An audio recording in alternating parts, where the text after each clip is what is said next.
在庆祝大会上，解放军空中梯队飞越天安门上空，不仅吸引了现场观众，更是吸引了全世界的瞩目。其中，直8悬挂党旗和巨幅标语飞过，29架直10和直19绘成100字样，歼10和歼20纷纷亮相，教8拉烟收尾。有媒体制作了长图，可以直观地看到解放军空中梯队飞越天安门的壮观阵型。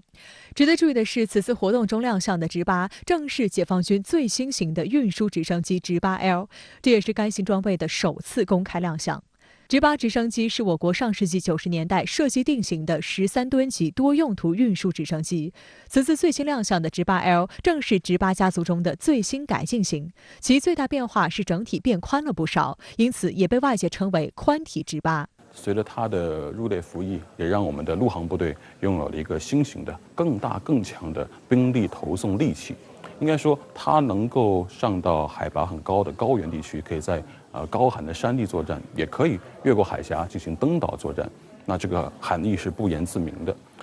宽体直升机它的优势在于它的肚子很大，它的货舱、它的机舱还很宽，可以容得下一些车辆搭载进去。比如说解放军现役的山猫车族，比如说我们的猛士车族，这意味着空中突击部队可以很好的利用它进行蛙跳式作战。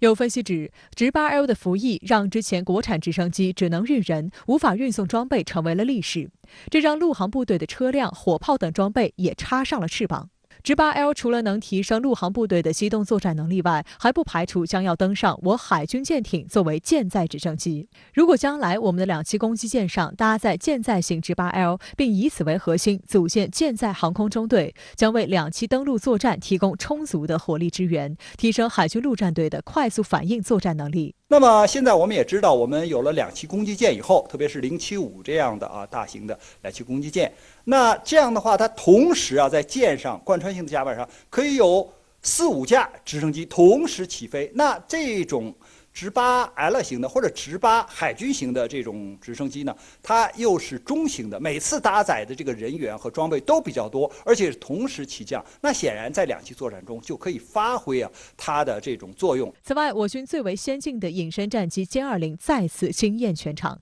歼20自2011年首飞后就牵引着公众的视线。2016年，2架歼20战机首次亮相中国航展。2017年，建军90周年阅兵，3架歼20战机组成编队飞过朱日河上空。2019年，国庆70周年阅兵，5架歼20战机编入空中梯队，接受祖国和人民的检阅。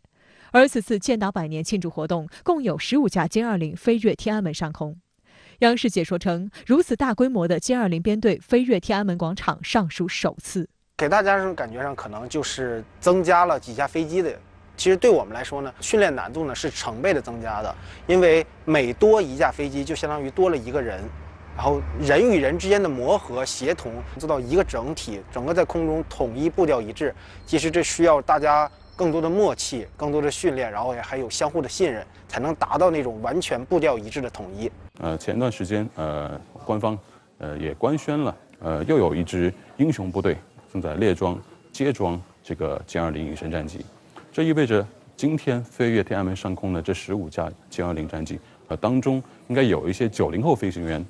有一些80后飞行员，他们可能不是第一次飞越天安门上空了，他们可能是第2次甚至是多次参与这种国家的顶级规格的这种授阅或者是这种庆典活动。应该说，他们是我们国家非常资深的4代机飞行员了。据央视报道，本次庆祝大会亮相的15架歼20战机中，有多架来自空军航空兵某旅。在抗美援朝战场上空，这个旅飞行1大队在大队长王海的带领下，取得击落击伤敌机29架的辉煌战绩，凝聚起让敌人闻风丧胆的空中拼刺刀精神，被空军命名为王海大队。